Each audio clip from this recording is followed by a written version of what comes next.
Donc, bonjour à toutes et tous, bienvenue sur ce 6e webinaire du cycle Apprenti, oui c'est possible, que nous avons lancé dans le cadre de cette mission de développement de l'apprentissage sur le territoire des Hauts-de-Seine, notre association, les entreprises pour la cité, dans le cadre d'une mission spécifique avec les services de la DRIES, donc les services de l'État.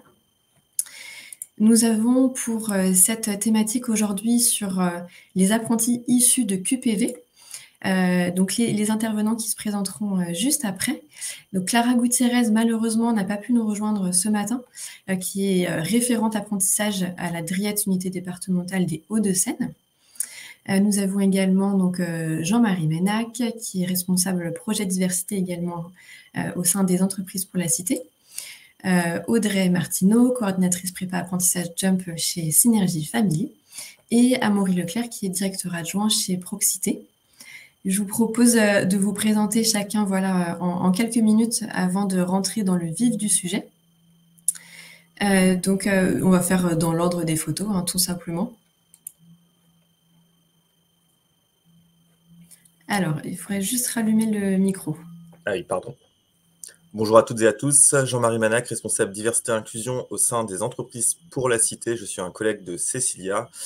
Et moi, je travaille plutôt sur tout ce qui est lutte contre les discriminations en entreprise, donc notamment avec les managers et les RH, les recruteurs, les directeurs des grandes entreprises, sur tout ce qui est cadre légal, comment moins discriminer, que ce soit sur le handicap, sur l'égalité femmes-hommes. On parle de racisme souvent, de sexisme, d'LGBT-phobie. Voilà, tous les critères de la discrimination en entreprise. Et je suis ravi d'être là aujourd'hui. Merci beaucoup. Donc, on a aussi Audrey Martineau. Bonjour à tous et à toutes et enchantée, je m'appelle Audrey Martineau, je suis coordinatrice du projet Jump au sein de Synergie Family, qui est donc une prépa apprentissage et dans ce cadre-là, j'accompagne une équipe de 4 personnes qui vont réaliser l'accompagnement individuel des jeunes sur cette prépa, mais je vous en parlerai plus tout à l'heure. Merci beaucoup. Et on a également Amaury Leclerc de Proxité. Oui, bonjour à toutes et à tous. Merci pour l'invitation. Donc, Amaury Leclerc, directeur adjoint de Proxité. Proxité, qui est une association qui met en place des relations de mentorat pour accompagner les jeunes dans leur réussite scolaire et professionnelle grâce à un accompagnement bénévole par des actifs dans le monde professionnel. On aura l'occasion, je pense, d'y revenir plus en longueur également tout à l'heure. Donc, merci beaucoup à tous les trois déjà de votre disponibilité sur cette thématique. Donc, c'est un webinaire d'1 heure dont l'objectif est vraiment pour les employeurs et pour toutes les structures qui gravitent autour des employeurs d'apprentis. CFA, OPCO, Maison de l'Emploi et tous les réseaux, bien évidemment, qui entourent et qui accompagnent les employeurs sur leur recrutement en apprentissage. Un webinaire assez condensé en 1 heure pour voir 2 grands points sur cette thématique des apprentis issus de QPV. D'abord, comprendre la thématique. Et évidemment, ensuite, comment agir et comment faire bouger les lignes. Vous aviez certainement vu dans l'invitation pour ce webinaire des statistiques qui ne sont pas forcément très, très réjouissantes. Donc, d'abord des statistiques qui décrivent, on va dire, les personnes qui habitent dans les QPV et qui nous mèneraient à penser que, normalement, il y aurait dans les QPV un certain nombre d'habitants jeunes accédant à l'apprentissage, puisqu'on voit que donc, dans les QPV, quartiers prioritaires de la ville, on a 40% des habitants qui ont moins de 25 ans, donc qui sont éligibles à l'apprentissage. Et c'est bien évidemment nettement supérieur aux statistiques au national, donc c'est vraiment des quartiers qui sont plus jeunes. Qu'un jeune sur 3 dans ces quartiers prioritaires détient un niveau de formation inférieur au CAP ou au BEP. Et donc, pour ces jeunes qui ont un niveau de formation de niveau 3 au niveau 4 maximum, c'est justement à ce niveau-là que l'apprentissage a le plus de bénéfices. Il y a de nombreuses études en fait qui comparent les taux d'insertion à la sortie de l'apprentissage, donc qui comparent la voie scolaire en initiale à la voie par l'apprentissage. Et en fait, selon le niveau de qualification qu'on vise, donc par exemple pour le niveau CAP, on a un taux d'insertion professionnelle jusqu'à 30 points de différence. C'est-à-dire pour un jeune qui sort d'un CAP classique ou pour un jeune qui sort d'un CAP en apprentissage, 30% de plus pour trouver son apprentissage, 30 points de plus. Donc, on devrait constater normalement pour les jeunes issus de QPV un intérêt accru et un accès accru à l'apprentissage. Ça leur serait bénéfique et statistiquement, ça devrait être le cas. Et pourtant, pas mal d'études, et notamment des études vraiment très récentes des dernières années, nous montrent que proportionnellement, les jeunes issus de QPV accèdent 2 fois moins à l'apprentissage que les autres. Leur poids, en fait, en représentation est vraiment 2 fois inférieur à ce qu'ils devraient être si jamais ils étaient représentés de la même manière que les autres. Donc ça, c'est la première, les premiers constats qu'on peut porter. Et c'est évidemment à partir de ces constats que le gouvernement a réfléchi et se pose la question de se dire quel pourrait être l'objectif. L'objectif pour 2022, c'était de passer donc de 5,7% de jeunes issus de QPV en 2017 à 11% en 2022. Ce qui signifie doubler le taux d'apprentis issus de QPV. Pour l'instant, on n'a pas encore évidemment les chiffres de 2022, mais on peut a priori déjà se dire qu'ils ne seront pas suffisants par rapport à ces objectifs, puisque le boom de l'apprentissage a principalement bénéficié aux jeunes du supérieur qui visent donc une formation de niveau Bac+2, Bac+3, Bac+5, ce qui n'est pas représentatif du coup du niveau de formation, en tout cas dans les grandes lignes du niveau de formation dans les jeunes issus de QPV. Donc, une des questions vraiment qu'on peut se poser, c'est pourquoi, et après, pourquoi faire? Pour ceux qui auraient besoin d'un petit rappel, parce que je parle de QPV depuis tout à l'heure. Donc, les QPV, c'est les quartiers prioritaires de la politique de la ville. Donc, ce sont des territoires d'intervention du ministère de la Ville. Ils ont été définis par la loi de promulgation pour la ville et la cohésion urbaine de 2014. Vous connaissiez peut-être auparavant les US et les CUX. Donc, les QPV remplacent ces deux terminologies pour ne retenir qu'une seule terminologie et avec un critère unique qui est celui du revenu par habitant.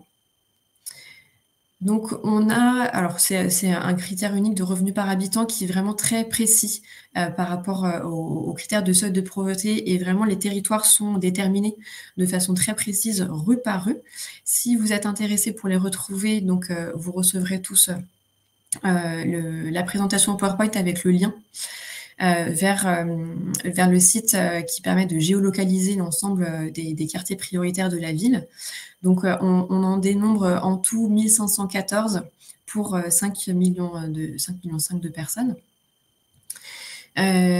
Donc, ce qui est intéressant de noter, dans ces QPV, la part de la population pauvre est vraiment élevée, autour de 40%. Ce qui ne veut pas dire évidemment qu'il y a que tous les pauvres, toutes les personnes en situation de pauvreté résident dans les QPV, loin de là. Néanmoins, ce sont des territoires avec cette particularité. À ne pas confondre, même s'il y a des choses qui se recoupent avec les territoires qui ont été définis par l'éducation nationale comme REP et REP+. Donc, c'est le référentiel de l'éducation prioritaire. Donc, évidemment, il y a des territoires qui se recoupent, des difficultés qui se recoupent également d'accès à la formation et à l'emploi. Néanmoins, ce ne sont pas les mêmes découpages.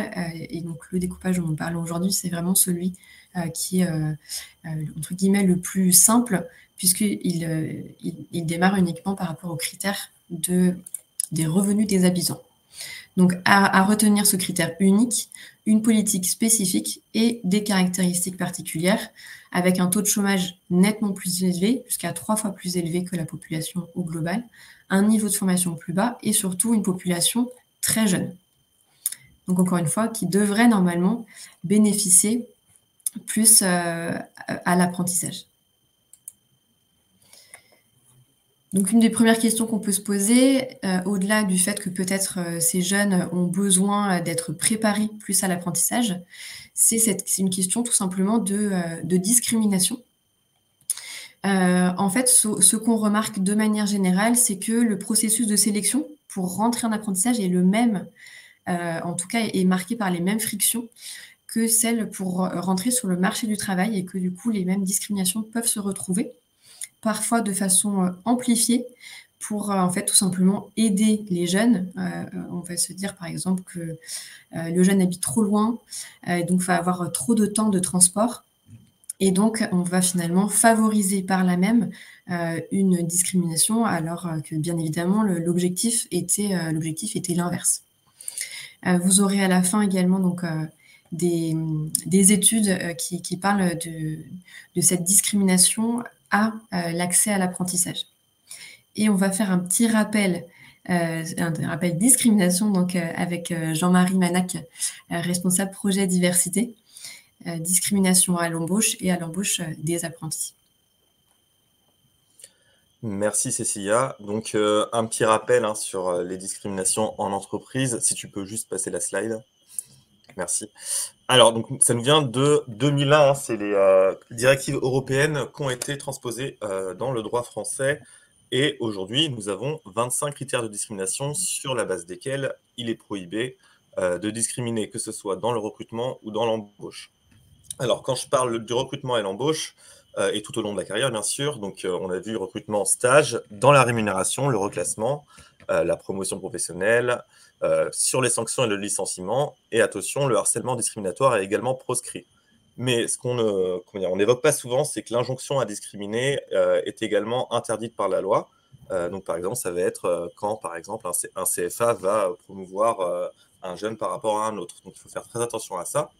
Donc, on a 25 critères dans le cadre juridique. Donc, on a l'âge, évidemment. On a également l'appartenance supposée à une ethnie, à une nation, le handicap, le patronyme. Donc ça, on va en parler après. Mais en fait, on se rend compte, nous, en entreprise, quand on travaille avec les organisations, les entreprises, c'est que les discriminations, elles ont un impact très fort sur les populations concernées, et notamment lors du recrutement. C'est dans le recrutement, en fait, que tout se passe et où il y a le plus de discrimination. Alors, quels sont les types de discrimination qui sont le plus cités dans le recrutement? On a l'âge, évidemment, mais on a également le sexe et le handicap. Alors, si tu peux passer la slide, ce serait parfait. Celle d'après. Ok, oh, il y en avait deux, très bien. Donc, aujourd'hui, 25 critères de discrimination. Donc, il y a origine, lieu d'habitation, donc on va le voir après que c'est quelque chose qui est important pour les QPV. Appartenance à une ethnie, appartenance à une nation. Donc, tout simplement, discriminer de manière consciente ou inconsciente une personne en fonction de son ethnie ou sa nation supposée ou sa race supposée. Le patronyme. La capacité à s'exprimer dans une autre langue que le français. Donc, par exemple, ça va être quelqu'un qui postule pour un emploi, on doit parler français, et qui va parler une autre langue, comme par exemple, j'en sais rien, le suédois, et que le recruteur déteste les Suédois, et ben il ne va pas le recruter. Donc souvent, ça, c'est très spécifique parce que c'est la jurisprudence. Sur le sexe, donc si on est un homme ou une femme, sur l'identité de genre, donc imaginons une personne non-binaire, donc il faut savoir que les jeunes sont de plus en plus, selon les dernières études, à se déclarer comme non-binaires, et c'est quelque chose qui va arriver en fait en entreprise, mais également une personne qui va opérer une transition de genre, donc on ne peut pas discriminer sur la question du genre. Évidemment, l'orientation sexuelle, donc les personnes qui sont gays, lesbiennes, bisexuelles. Sur l'âge, donc on l'a vu. Alors, il faut savoir qu'au niveau de l'âge, c'est le critère de discrimination qui est le plus cité par les entreprises dans des actions qu'ils mettent en place. Donc, nous, on travaille sur la charte de la diversité. Donc, la charte de la diversité, c'est un texte d'engagement qui a été créé en 2004 et qui est porté par les entreprises pour la cité. Et on envoie un questionnaire, une étude tous les 2 ans à l'ensemble de nos signataires pour mesurer en fait les tendances en matière de diversité. Et on s'est rendu compte donc, que ce critère de l'âge, c'est celui qui est le plus activé par les entreprises, notamment avec des solutions comme un jeune ou une solution, mais des organismes comme Article 1, Télémac où il y a du mentorat, donc Amaury est là, il va en parler, mais ça permet vraiment en fait de mettre en place des actions à destination des jeunes, et notamment des jeunes issus des quartiers prioritaires de la ville. Et selon le baromètre du Défenseur des droits 2021, l'âge, c'est l'un des principaux motifs de discrimination qui est subi par les jeunes, donc par 23% des jeunes âgés de 18 à 34 ans. Donc il y a une vraie problématique aujourd'hui en entreprise. Et donc ça va être dû à des stéréotypes, on va les voir tout à l'heure. Donc l'âge, l'apparence physique. Alors l'apparence physique, qu'est-ce que c'est? Ça va être par exemple notre manière de nous habiller. Donc par exemple, est-ce qu'on porte un costard? Est-ce qu'on porte d'autres vêtements moins codifiés? Est-ce qu'on a les codes vestimentaires? Notre manière de nous exprimer? Est-ce qu'on utilise un ton ampoulé? Est-ce qu'on utilise un langage familier? Et notre apparence corporelle, donc ça va être notre couleur de peau, nos traits du visage, est-ce qu'on est considéré comme beau ou laid selon les standards de la société, est-ce qu'on a des tatouages, des cicatrices, donc voilà, donc l'apparence physique, c'est un critère qu'on ne cite pas beaucoup quand on sensibilise à la lutte contre la discrimination, mais c'est quelque chose qui est très prégnant dans la discrimination dans le recrutement. L'état de santé, la situation de famille, l'état de grossesse, le handicap, tout simplement, est-ce qu'on aura un handicap qui va être visible et qui va, inciter le recruteur à nous discriminer inconsciemment? Les caractéristiques génétiques, donc ça, c'est quelque chose qu'on voit plutôt aux États-Unis, donc je ne vais pas trop en parler, mais en gros, c'est les assurances qui demandent aux candidats de faire des tests génétiques pour voir s'ils vont développer des maladies. On l'a mis dans le droit français pour protéger les salariés français. La perte d'autonomie, les opinions politiques, opinions philosophiques, activités syndicales, les convictions religieuses. Dans l'entreprise privée, on ne peut pas discriminer sur les convictions religieuses, d'ailleurs, même dans l'entreprise publique, mais on peut exprimer en tant que salarié sur son lieu de travail ses opinions religieuses tant que ça ne rentre pas dans du prosélytisme. Les mœurs, donc ça va être tout simplement les hobbies, la domiciliation bancaire et enfin la vulnérabilité économique. Donc il y a beaucoup de discrimination sur l'origine sociale et l'origine économique, notamment des QPV. Donc comme vous le voyez, ces 25 critères de discrimination, ils devraient permettre a priori de défendre tous les candidats dans le recrutement et tout au long de la carrière professionnelle. Donc ça, c'est dans les faits, mais dans la réalité, quand on regarde les statistiques et quand on regarde les chiffres que Cécilia vous a partagés, on voit que les discriminations restent très présentes, et notamment envers les jeunes issus de quartiers prioritaires de la ville. Donc je vous ai mis quelques critères qui pourraient, en tout cas, être susceptibles d'être un vecteur de discrimination envers les jeunes issus des quartiers prioritaires de la ville. Donc l'origine, évidemment, quand quelqu'un vient d'une origine qui va être considérée comme, par exemple, précaire, une origine sociale précaire, il peut y avoir une discrimination. Le lieu d'habitation, donc il faut savoir qu'on ne peut pas demander en tant que recruteur, et on ne peut pas écarter quelqu'un en fonction de là où il habite. Normalement, un recruteur, il ne peut pas demander « Où habitez-vous ?» à part si c'est mis sur le CV. La personne peut en parler, par contre, il peut dire « J'attends que vous embauchiez tous les jours à 8 heures, est-ce que vous serez en mesure d'être sur place à 8 heures du matin ?» Voilà, donc ça, il faut faire très attention, et surtout que même parfois, en fait, la discrimination, elle va être, elle va partir d'un bon sentiment. On va vouloir dire « Ah, il habite loin, je pense pas que c'est bon pour lui, il n'arrivera jamais à temps au travail, du coup, je ne l'embauche pas. » Alors ça reste de la discrimination, parce que c'est pas l'intention qu'on va sanctionner, mais c'est le fait, la discrimination factuelle. Donc ça, il faut faire très attention. Donc on l'a vu, l'appartenance à une prétendue race, patronyme, capacité à s'exprimer dans une autre langue que le français, l'âge évidemment, les convictions religieuses et la vulnérabilité économique. Alors ce qui est important à évoquer, c'est que c'est les stéréotypes et nos biais inconscients qui vont en fait conduire à ces discriminations. Et donc les stéréotypes, tout simplement, ça va être de catégoriser un individu ou un groupe de personnes, parce qu'en fait, tous les jours, on a des stéréotypes. On va catégoriser les choses et les gens tous les jours, parce que notre cerveau doit traiter des centaines d'informations, et pour en fait tout simplement aller plus vite. En fait, si on s'arrêtait à chaque fois pour réfléchir à une situation, on n'avancerait vraiment pas beaucoup dans nos journées. Donc les stéréotypes, c'est quelque chose de tout à fait naturel et normal. Mais ce qui est important, en fait, c'est tout simplement de les questionner, d'en avoir conscience pour essayer, en fait, de ne pas les laisser agir dans le monde du travail. Parce que autant on a des stéréotypes dans notre vie privée, mais dans le monde du travail, les stéréotypes vont conduire à des préjugés et à des discriminations, et donc ces discriminations sont interdites par la loi. Donc c'est important de questionner ces stéréotypes, et notamment des stéréotypes sur tout simplement les jeunes des quartiers prioritaires de la ville ou les jeunes des banlieues. Parce qu'on dit souvent, et c'est ça qui est intéressant, moi je trouve, c'est qu'on dit, les jeunes des quartiers prioritaires de la ville, ils n'ont pas le même capital culturel, le même capital social, et donc du coup, ils vont moins avoir accès à l'information, moins avoir accès, au niveau aux informations sur le diplôme, sur les écoles à atteindre. Ils ne vont pas avoir forcément les caractéristiques requises, mais surtout aussi la discrimination en face chez les recruteurs et dans les entreprises, parce que c'est une chose de vouloir recruter des personnes issues des quartiers prioritaires de la ville, Mais en fait, si on a des biais inconscients qui soient des biais racistes, qui soient des biais classistes, donc c'est-à-dire sur de l'origine sociale, et ben en fait, on ne va pas pouvoir recruter de manière efficace d'autres populations que les populations conventionnelles des jeunes diplômés. Et enfin, une dernière chose dont je voulais aborder, c'est le diplôme. Alors, il faut savoir que le diplôme, en France, on a une grosse culture du diplôme, donc on discrimine souvent sur le diplôme, et le diplôme ne fait pas partie des 25 critères de discrimination. C'est-à-dire qu'aujourd'hui, dans le recrutement, on peut évidemment choisir de recruter que des jeunes d'une certaine école ou d'une autre école. Mais vous pouvez vous dire, vous, en fait, le diplôme, en soi, c'est une discrimination, parce que ça va écarter toute la population de jeunes dont les parents ne peuvent pas payer l'école, dont les parents n'étaient pas au courant qu'il y avait cette école de disponible. Voilà, donc en fait, ça reste une discrimination et c'est important en gros pour les recruteurs d'essayer de re-challenger ça et en fait d'essayer de moins recruter sur le diplôme mais plutôt sur les compétences que n'importe quelle formation pourrait prodiguer. Donc voilà un peu toutes les discriminations qui peuvent toucher les jeunes issus des quartiers prioritaires de la ville. Alors, une dernière chose dont je voulais ajouter, donc un message important, ce n'est pas que les jeunes en fait et leurs origines qui ne peuvent pas accéder à l'emploi, mais ça vient aussi des entreprises.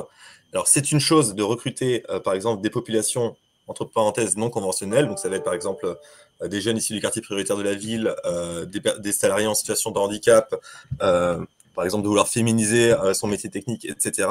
Mais il faut également garder ces nouvelles recrues dans l'entreprise. Donc, c'est très important de former les managers et les RH au recrutement inclusif et au management inclusif. Parce que sinon, en fait, ces personnes, lorsqu'elles sont recrutées, si elles voient qu'elles ne sont pas incluses dans le mode organisationnel et managérial de leur organisation, tout simplement, elles vont partir.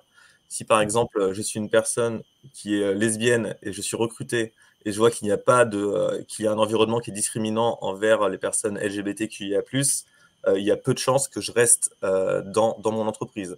Et pareil, si je viens d'un quartier prioritaire de la ville et que je vois qu'il y a une ambiance, il y a un management qui va être classiste, qui va privilégier une certaine partie de la population qui va être blanche, hétérosexuelle et aisée, et ben, je ne vais pas forcément ni avoir les codes pour rester dans l'entreprise et être poussé inconsciemment ou pas en dehors des effectifs de l'entreprise. Donc c'est important en fait de questionner de manière systémique et structurelle et pas seulement sur l'accès à l'emploi. Merci beaucoup Jean-Marie. Effectivement, ça nous rappelle, puisque dans l'apprentissage, c'est une des spécificités, c'est la difficulté aussi à passer cette mauvaise statistique des ruptures de contrat d'apprentissage dans les premières semaines, notamment avec maintenant cette période d'essai qui s'est prolongée avec 45 jours dans l'entreprise.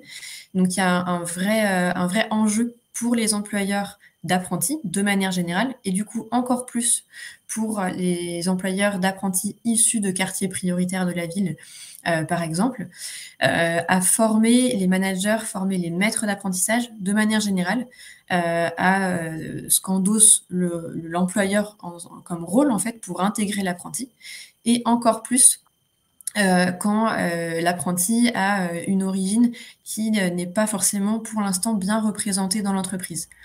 Donc une fois qu'on a fait entre guillemets cette première étape de recruter, il y a la deuxième étape en fait de vraiment intégrer les apprentis. Donc ça, on le rappelle à chacun des webinaires, donc de bien préparer les équipes à l'accueil de l'apprenti et en profiter du coup pour que l'accueil soit inclusif, de former les maîtres d'apprentissage et les managers, notamment au biais de stéréotypes et aux discriminations.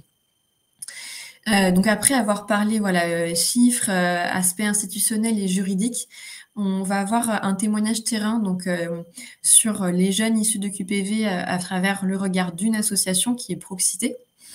Il faut savoir, donc au-delà des chiffres, évidemment, c'est très intéressant toujours d'avoir un éclairage plus opérationnel et plus concret, mais également que les chiffres sur cette thématique, donc pour les jeunes issus de QPV qui accèdent à l'apprentissage, c'est extrêmement difficile d'avoir des chiffres qui soient précis, pour deux raisons. La première, c'est qu'en apprentissage, la plupart des données qui sont consolidées, elles concernent le lieu du contrat d'apprentissage, donc de l'entreprise d'accueil, et non le lieu du domicile. Et quand on a des données sur le domicile du jeune, il est rare d'avoir des données consolidées au global sur l'adresse précise qui permet de déterminer si le jeune est issu de QPV ou pas. Ça, c'est la première chose. Et la deuxième, par rapport aux discriminations dont on parle, donc il y a eu des études, bien évidemment, pour illustrer les discriminations à l'embauche en apprentissage. Et malheureusement, c'est en général la première embauche auquel sont confrontés les jeunes quand ils passent par l'apprentissage. Les méthodes de testing qui sont habituellement utilisées ne sont pas forcément celles qui sont les plus adaptées pour challenger les méthodes de recrutement en apprentissage, puisque les recrutements en apprentissage se font généralement, encore beaucoup en tout cas, de manière un peu spécifique, en se déplaçant directement chez les entreprises, en se déplaçant sur les forums, et donc ne permet pas de faire une méthode par testing anonymisé.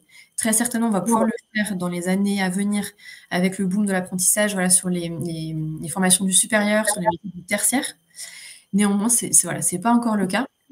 Donc toujours apprendre voilà, avec un regard bien conscient sur l'ensemble de ces chiffres qui sont tous documentés. Donc vous aurez les ressources à la fin du webinaire. Néanmoins, ça reste une thématique qui n'est pas facile d'approcher sans une approche terrain et sans écouter, en fait, tout simplement, ceux qui connaissent un peu mieux le profil des jeunes de ces quartiers et ce à quoi ils sont confrontés. Donc, c'est pour ça que je laisse la parole à Amaury Leclerc, qui est directeur adjoint à Proxité, qui est une association qui travaille donc, sur le mentorat. Merci Cécilia.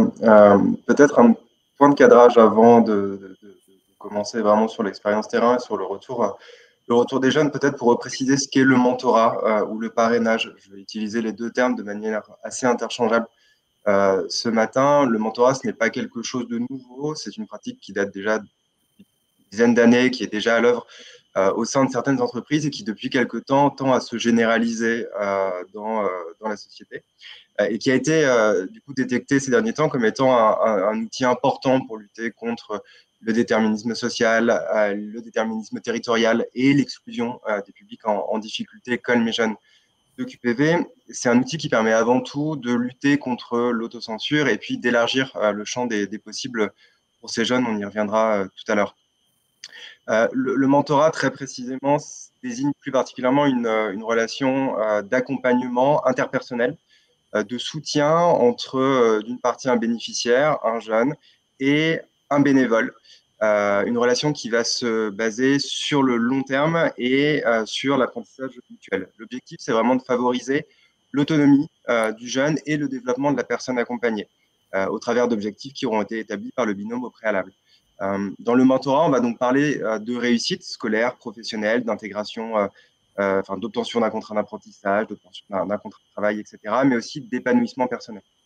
Le mentorat, c'est une relation qui se déroule dans le temps, qui permet d'éviter aussi les ruptures de parcours et les périodes de transition entre les dispositifs dans lesquels peuvent être balancés les jeunes. Ça permet aux jeunes du coup d'avoir un point de repère et de pouvoir bénéficier aussi du regard d'un adulte référent qui n'est pas un tuteur, qui n'est pas la famille, qui n'est pas la prof, qui n'est pas un prof, mais qui du coup va pouvoir l'accompagner dans ses démarches socio-professionnelles. Chez Proxité, plus particulièrement, on accompagne à peu près 2000 jeunes chaque année par autant de bénévoles. Si on fait un focus dans les Hauts-de-Seine, par exemple, on accompagne 350 jeunes chaque année. On est basé à Nanterre, à Asnières et à Colombes. Et parmi tous les jeunes qu'on accompagne, on a à peu près 30% d'entre eux qui sont en recherche d'un contrat d'apprentissage. Parmi ces 30%, on en a 50% qui sont issus de quartiers prioritaires. Les 50 autres pourcents connaissent d'autres difficultés, hors leur origine géographique et territoriale. Mais ce sont tous des jeunes qui ont peu ou prou accès du coup au réseau, aux informations pour leur contrat d'apprentissage. Les jeunes avec lesquels on va travailler, qui intègrent le mentorat, ce sont des jeunes qui sont principalement orientés par l'éducation nationale, par des CFA, par des centres sociaux, des foyers de jeunes travailleurs. ou des associations de quartier, mais également, Jean-Marie en parlait tout à l'heure, des dispositifs comme un jeune une solution, un jeune un mentor. On a cherché à comprendre, nous, ce qui motivait les jeunes à intégrer une relation de parrainage. Et on a trouvé quatre motivations principales. Chez Proxité, on accompagne les jeunes, quelle que soit leur situation scolaire ou professionnelle, quel que soit leur niveau de diplôme, ce qui nous permet du coup de pouvoir accompagner un panorama de jeunes assez important qui va du bac-5 au bac+5. Mais du coup, on retrouve finalement quatre leviers de motivation assez communs. Le premier, c'est que ce sont principalement des jeunes qui se sentent dévalorisés dans leur parcours et dans leurs possibilités futures. Ce sont des jeunes qui sont peu habitués à être encouragés, à se dépasser par leur environnement social, familial, voire éducatif. Et ce sont des jeunes qui ont très peu confiance en eux. Le mentorat leur permet du coup de se remettre aussi sur les rails, de leur redonner confiance en leurs capacités et du coup de pouvoir élargir le champ des possibles dans la recherche de leur apprentissage. Le deuxième moteur, la deuxième motivation pour intégrer une relation de mentorat, c'est le fait d'avoir l'impression d'avoir peu d'accès à des informations de qualité ou utiles qui peuvent finalement concerner leur orientation et les métiers. On parle souvent de débouchés contraints pour les jeunes des quartiers prioritaires parce que ce sont des jeunes qui ne vont pas vers l'information, ce sont des jeunes qui ne savent pas non plus recevoir l'information qu'on peut leur communiquer sur les secteurs d'activité, sur les filières d'études et sur la carrière professionnelle. Le mentorat permet de mettre en regard du coup cette information, de faire le tri, de permettre aux jeunes de trouver la clé pour pouvoir accéder à l'information, pour pouvoir aller à des salons de l'orientation, des salons de l'étudiant, pour pouvoir aussi faire des enquêtes métiers qui leur permettent de mieux comprendre les tenants et les aboutissants des filières professionnelles. Voilà. Le troisième axe, du coup, ce sont aussi des jeunes qui n'ont pas de réseau et peu de méthodologie aussi dans leur recherche de stage, d'alternance ou d'emploi. Ce sont des jeunes, on le disait tout à l'heure, qui ne connaissent pas les codes du monde du travail, qui ne savent pas comment s'y prendre pour rechercher une alternance, qui ne connaissent pas les plateformes, qui ne connaissent pas les dispositifs. Le mentorat permet, via cet accompagnement individualisé, de pouvoir les orienter vers les bonnes structures, vers des professionnels qui vont pouvoir aussi leur permettre d'accéder à ces informations. Et puis, une dernière motivation, une dernière contrainte en tout cas qu'on détecte chez nos jeunes, c'est la problématique de mobilité. Pour les jeunes des quartiers prioritaires, sortir de leur quartier, c'est aussi sortir de leur zone de confort. Le mentorat permet de lever les freins psychologiques pour leur permettre du coup de prendre le métro, de prendre le RER pour aller voir l'employeur, pour passer un entretien. Un exemple typique chez Proxité, on travaille beaucoup à rétablir le lien du coup entre le monde professionnel et les quartiers prioritaires. Si on prend l'exemple de la Défense, par exemple, vous avez à la Défense un vivier d'entreprises absolument incroyable avec des milliers de métiers, de débouchés possibles. Et puis juste à côté, vous avez un quartier prioritaire, le quartier du Parc, où vous avez des établissements scolaires, vous avez des jeunes qui n'osent pas franchir le parvis, qui n'osent pas traverser la rue pour aller voir les employeurs, déposer leur CV et se frotter au monde professionnel. Et de la même manière, vous avez des salariés d'entreprises qui ne vont pas non plus sortir du quartier de la Défense, qui vont repartir chez eux en RER, traverser le quartier, mais finalement pas s'y arrêter. Chez Proxité, on croit beaucoup à la rencontre de ces mondes et c'est pour ça que on a un double dispositif dans le parrainage qui permet à la fois du coup aux mentors de recevoir leurs jeunes sur leur lieu de travail, c'est-à-dire que nous, on va accompagner le jeune à franchir les portes des grandes cours de la Défense pour qu'il puisse rencontrer son parrain ou sa marraine.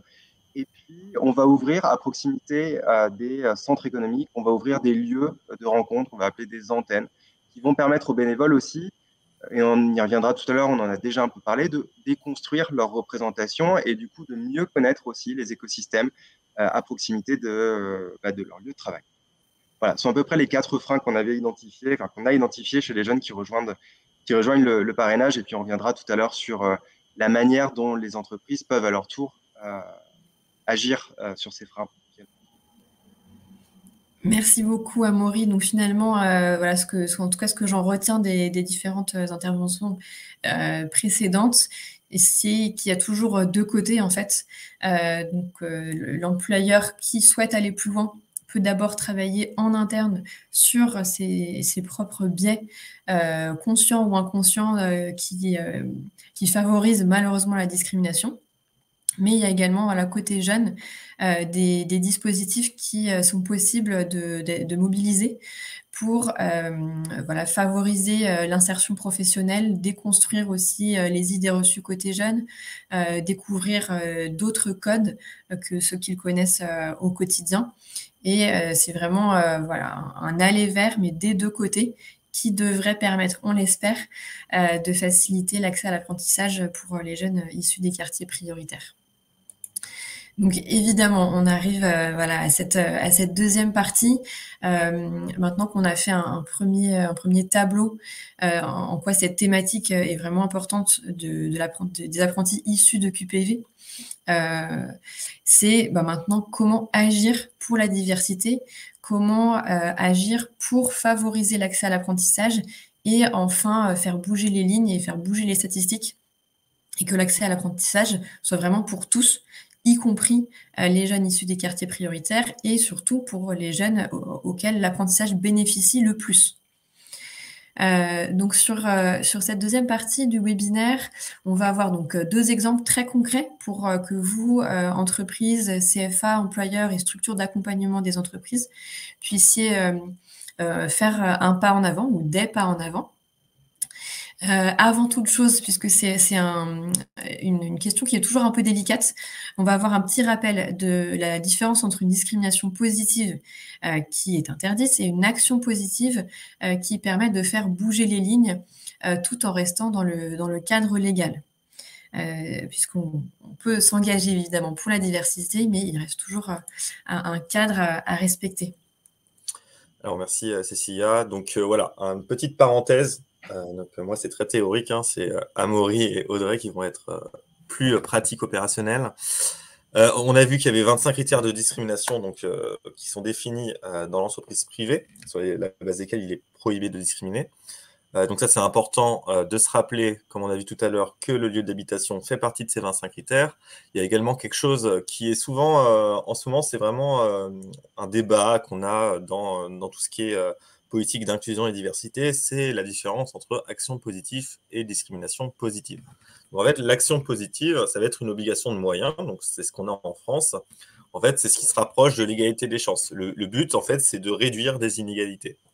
Donc, on va être dans une démarche qui va être volontaire, légale. Ça va être, par exemple, de se dire, tout simplement, j'ai une entreprise dans le BTP, on n'a pas beaucoup de femmes dans les effectifs, on aimerait bien féminiser nos métiers. Alors, comment féminiser les métiers? Donc, ça va être, par exemple, de faire parler des rôles modèles au sein de l'entreprise ou, par exemple, dans les écoles, dans les universités, dans les quartiers, pour, en fait, montrer que les femmes peuvent être ingénieurs, les femmes peuvent faire des métiers techniques. Donc, ça va être plutôt combattre les stéréotypes de genre.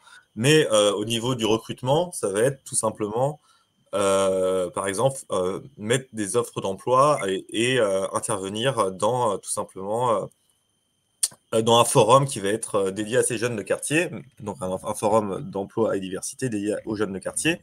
Mais attention, si vous n'ouvrez ces fiches de poste que à cette population, donc par exemple que à ces jeunes issus des quartiers prioritaires de la ville, ou vous ouvrez une fiche de poste qu'aux personnes en situation de handicap, ça c'est interdit. Vous ne pouvez pas, en fait, tout simplement cibler une population. Ou alors, je ne sais pas, ouvrir une fiche de poste uniquement réservée aux réfugiés ukrainiens.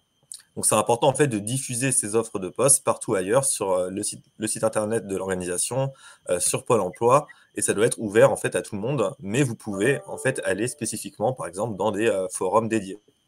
Donc l'action positive, c'est ça, c'est tout simplement faire en sorte de toucher un public qui n'était pas touché auparavant, tout en maintenant ces fiches de poste ouvertes à tout le monde. Et donc, c'est différent de la discrimination positive, où là, on est dans une obligation de résultat, une logique de quota. Donc ça nous vient plutôt des États-Unis, mais quelque chose qu'on ne pratique pas en France. Alors, tout simplement parce qu'entre les États-Unis et la France, il y a des différences. On pourrait parler d'universalisme républicain, etc.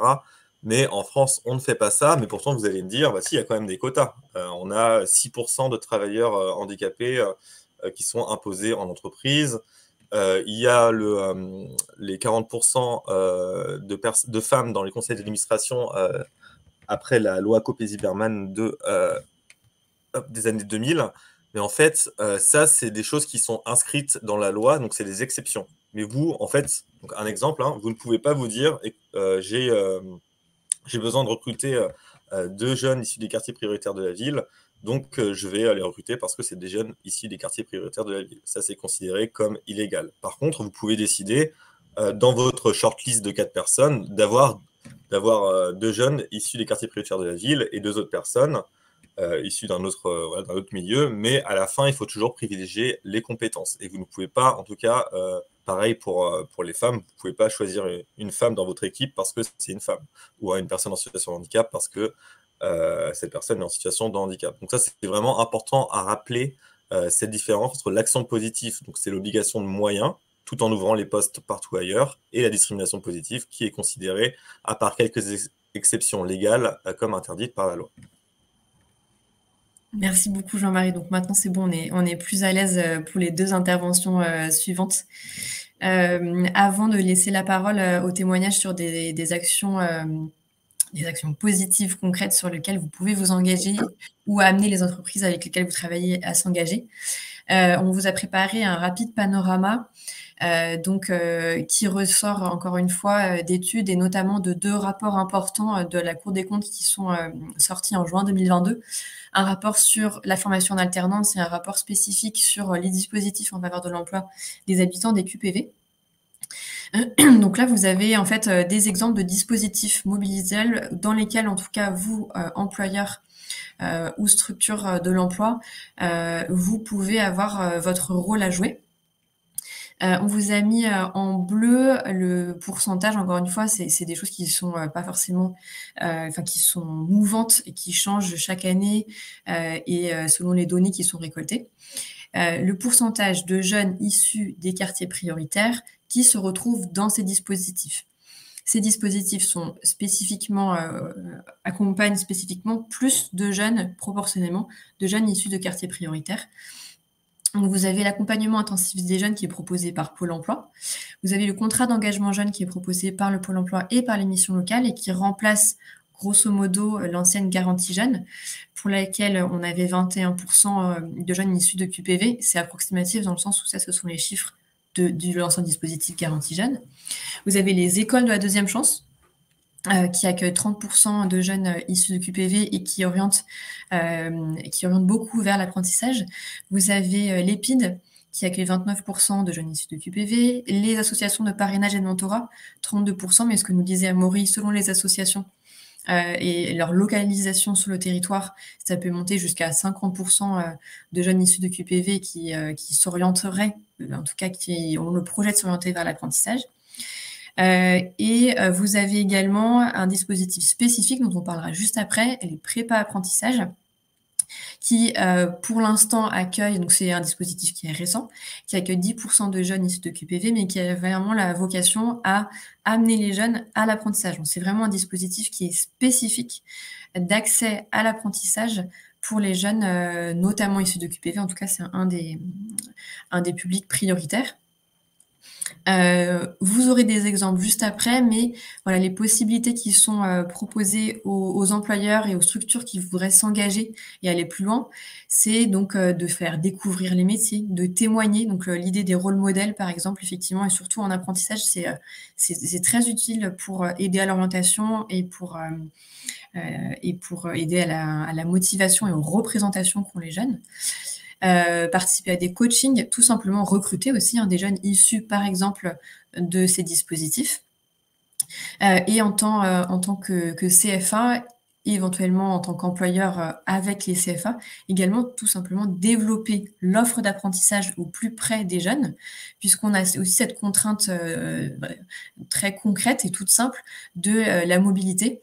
Effectivement, quand le jeune a besoin de faire plus d'1 heure de transport pour aller en CFA et plus d'1 heure de transport pour aller en entreprise, ça reste un frein qui est très opérationnel et pour lequel développer l'offre de formation aura aussi un impact, que ce soit au moins une partie de la formation dans un lieu dédié plus proche des jeunes ou également l'accès à la formation avec le e-learning qui peut aider, alors pas tous les jeunes, mais qui peut aider en tout cas certains à accéder à la formation en apprentissage.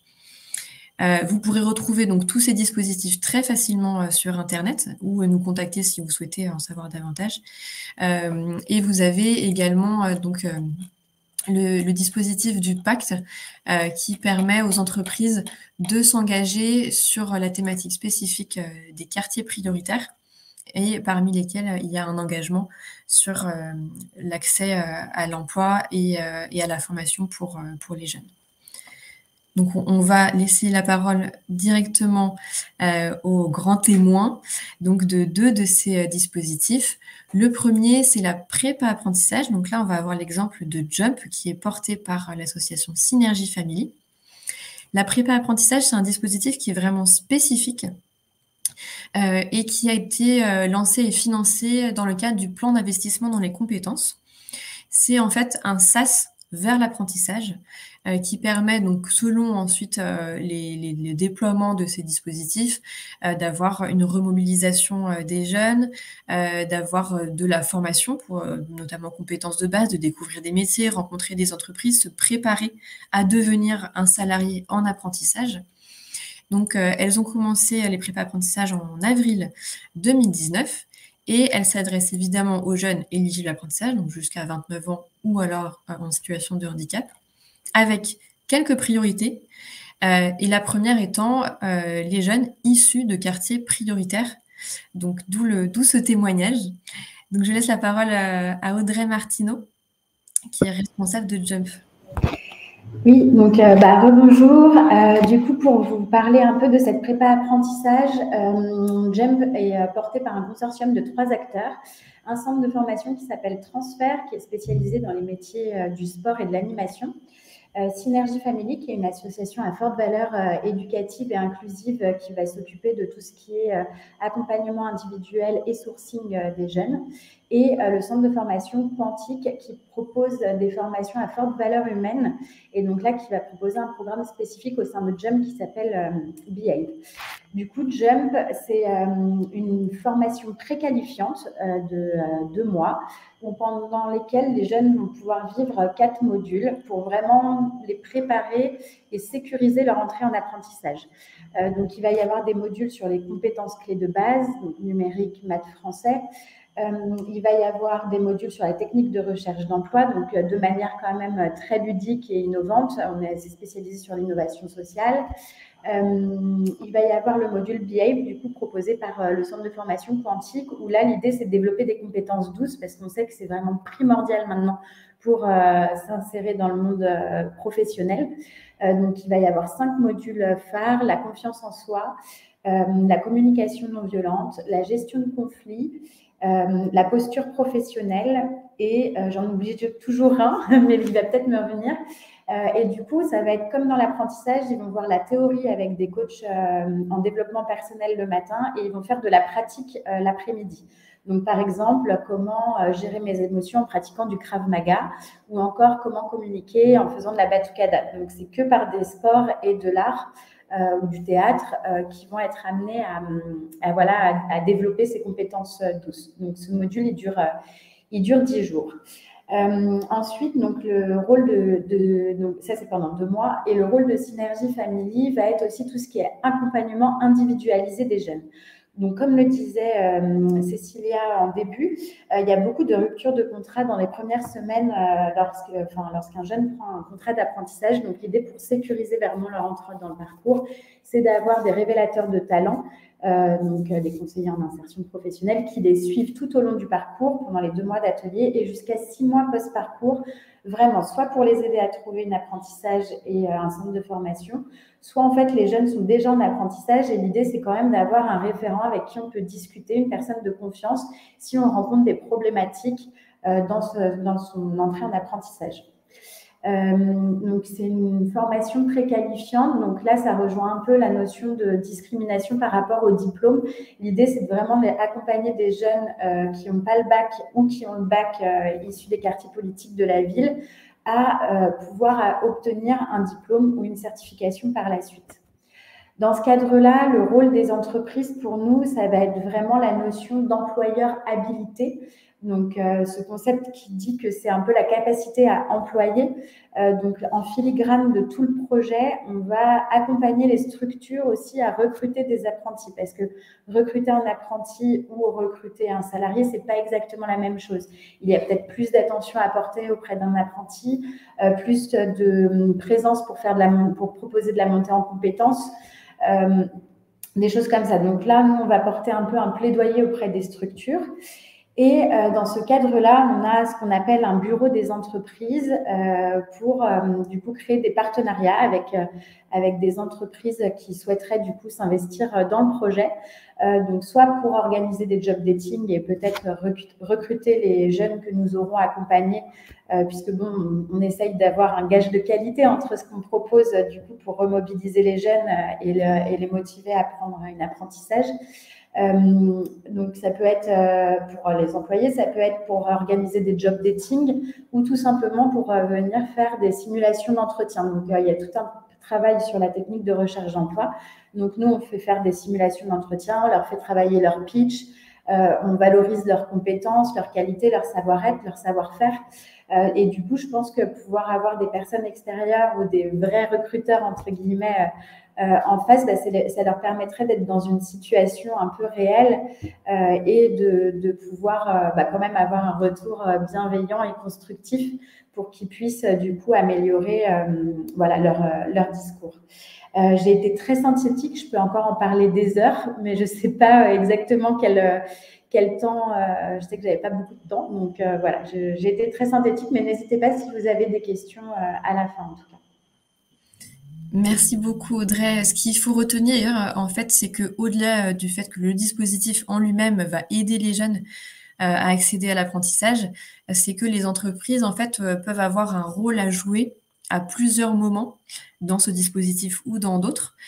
Évidemment, on pense principalement à l'issue, c'est-à-dire de recruter en apprentissage des jeunes, par exemple, issus de ces prépas apprentissages.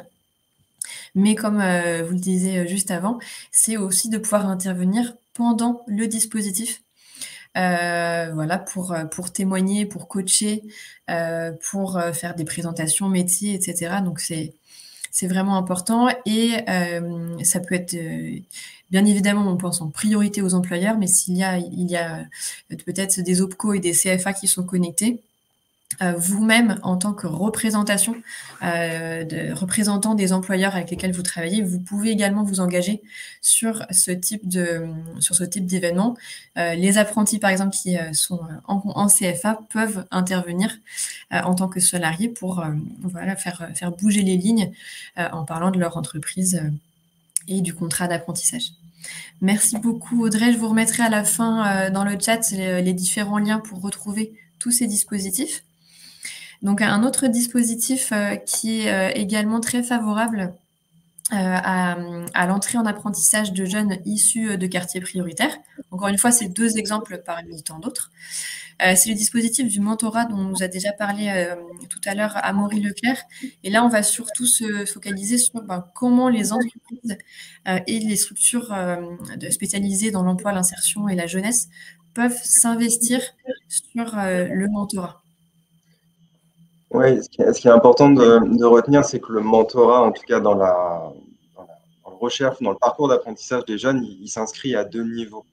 Le premier, c'est qu'effectivement, ça peut être un levier sur la phase amont de recherche d'alternance, de contrat d'apprentissage, avec cette idée toujours présente de ne pas faire à la place d'eux, mais plutôt de faire avec. Et du coup, le rôle du mentor est véritablement de donner des clés et non pas de donner son réseau aux jeunes pour sa recherche de contrat. C'est une personne qui va pouvoir accompagner le jeune sur son CV, sa lettre de motivation, la connaissance des écosystèmes, la connaissance des filières et surtout lui donner un coup de boost du coup dans des recherches qu'on sait qui peuvent être assez pénibles. Je vous prends un exemple chez Proxité, le mentorat, c'est pas un mentorat métier. C'est-à-dire qu'on va, par exemple, avoir un jeune, Marie-Gata, qui veut suivre une formation de grutier et qui va rechercher du coup un contrat d'apprentissage dans le cadre de cette formation de grutier. Ce jeune-là est mis en relation avec Bruno, qui est cadre à la Société Générale, qui n'y connaît rien du tout au monde de la grue, ni même au monde du BTP, mais qui va pouvoir, avec son regard bienveillant, pouvoir accompagner le jeune dans sa démarche. et pouvoir solliciter les filières, les CFA qui vont bien pour permettre du coup à Marigata d'intégrer sa formation. Et puis, c'est également un dispositif, le mentorat, qui intervient en aval, c'est-à-dire qu'une fois que le jeune a intégré sa formation, qu'il a intégré son entreprise, en complément du tuteur, comment est-ce que le jeune va s'intégrer, comment est-ce qu'il va pouvoir faire évoluer sa posture professionnelle, comment est-ce qu'il va prendre du recul parfois sur certaines situations, sur certaines relations qui peuvent être conflictuelles, comment est-ce qu'il va garder la motivation aussi pour aller jusqu'au bout de son contrat, pour décrocher sa formation. Le parrainage a aussi un intérêt du coup de pouvoir poursuivre après l'obtention du contrat d'apprentissage. On insiste beaucoup chez Proxité sur le fait que l'engagement dans le mentorat, c'est un engagement qui est avant tout individuel. Le mentor qui s'engage dans ce dispositif, il le fait parce qu'il a envie de transmettre de lui-même ses compétences de manière totalement désintéressée. Et puis on en a déjà parlé, Jean-Marie l'a dit, c'est également un dispositif qui permet du coup de faire découvrir certaines réalités sociales à proximité de son lieu de travail, et puis de déconstruire certaines représentations.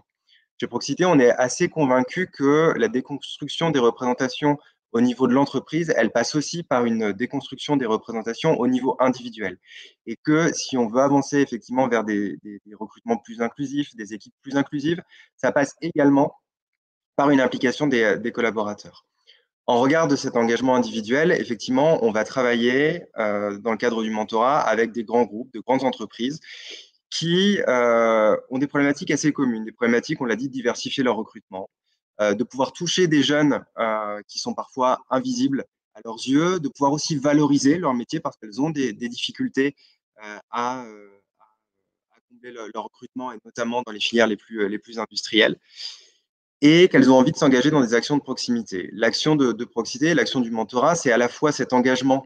Ça permet aux entreprises d'ouvrir leurs portes, à la fois ouvrir leurs portes pour permettre à des collaborateurs de s'engager dans le mentorat, mais aussi de manière plus globale et peut-être de manière plus ponctuelle, de leur permettre d'ouvrir leurs portes pour permettre à des jeunes de visiter les entreprises, de comprendre comment fonctionne tel ou tel département, tel ou tel pôle, quels sont les métiers derrière les murs, par exemple, de la défense.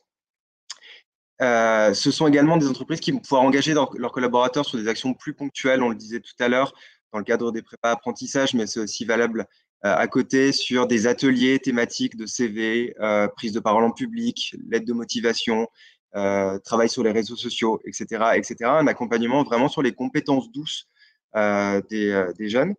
Et puis, à l'inverse, ce que peut leur apporter l'association, en tout cas une association comme Proxité, c'est de pouvoir accompagner les collaborateurs et l'entreprise dans un recrutement plus inclusif. Du coup, un accompagnement aussi à la posture du tuteur. C'est pas quelque chose qui va de soi. Comment est-ce que du coup j'accompagne un jeune chez moi qui va rester 1 an ou 2 ans? Comment est-ce que je vais déconstruire aussi les biais de mes collaborateurs? Ce sont aussi des choses qu'on peut proposer, ces formations, ces interventions au sein des entreprises pour permettre aux demandes de se raccrocher. Et en conclusion également, pour ne pas faire très long et puis pouvoir terminer à l'heure, l'idée c'est aussi de pouvoir intervenir à la fois pour l'entreprise et pour le jeune le plus en amont possible de la recherche d'apprentissage. C'est une recherche d'apprentissage, ça se travaille, ça s'apprend sur le long terme. Travailler dès la troisième, dès la seconde, sur la découverte des métiers, l'apprentissage du monde professionnel, des codes du monde professionnel. Ce sont des choses qui ne vont pas forcément de soi, mais qui permettent du coup de préparer aussi l'avenir sur le long terme.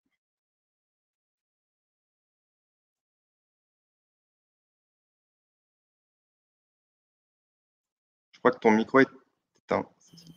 Merci beaucoup, Amaury, et merci pour le rappel sur le micro. Pour ce mot de la fin qui nous rappelle que finalement, si on veut s'engager sur cette thématique, il y a toujours les 2 leviers, en fait. Le levier en tant que recruteur, voilà, réfléchir à ces process de recrutement, son lien avec la jeunesse de manière générale et son lien avec les quartiers les plus fragiles. Et il y a également, tout simplement, des actions positives directement pour et vers ces jeunes, pour leur faire découvrir les métiers, leur donner de l'information, découvrir le réseau professionnel, les codes professionnels, les préparer au monde du travail, parce que le contrat d'apprentissage, c'est souvent le premier contrat de travail qu'on signe quand on est jeune. Donc, merci beaucoup à tout le monde. On espère que ça vous aura donné envie d'aller un peu plus loin. Je vais vous mettre dans le test l'ensemble des liens qui pourraient vous être utiles. À la fois donc les liens d'information sur les quartiers prioritaires, les rapports dont on a parlé, et également donc vers l'ensemble des structures intervenantes sur ce webinaire et les sites internet qui permettent de retrouver d'autres structures d'intervention sur des dispositifs qui travaillent avec les jeunes des quartiers prioritaires pour leur faciliter l'accès à l'emploi, à l'apprentissage et à la formation. N'hésitez pas, si vous avez des questions, à utiliser le chat. Donc, il est 10h30, en tout cas, cette présentation est terminée. Merci beaucoup à tout le monde. Et pour ceux qui auraient des questions, voilà, on peut rester connecté encore quelques minutes et vous recevrez tous par mail le support de présentation et les liens pour justement aller un peu plus loin et s'engager. Merci beaucoup également donc Jean-Marie, Audrey et Amaury. Merci Cécilia, merci Audrey, merci Amaury. Et merci à toutes et à tous pour avoir suivi. Merci à vous tous et toutes. Merci à vous tous.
Il y avait une question tout simplement sur la prise de contact de Madame Kadri. Donc, je ne sais pas exactement quelle personne vous souhaitiez rencontrer. J'ai pour l'instant mis mon adresse mail et pour faire le lien. Et vous me direz du coup la personne ou le dispositif sur lequel vous avez besoin de plus d'informations.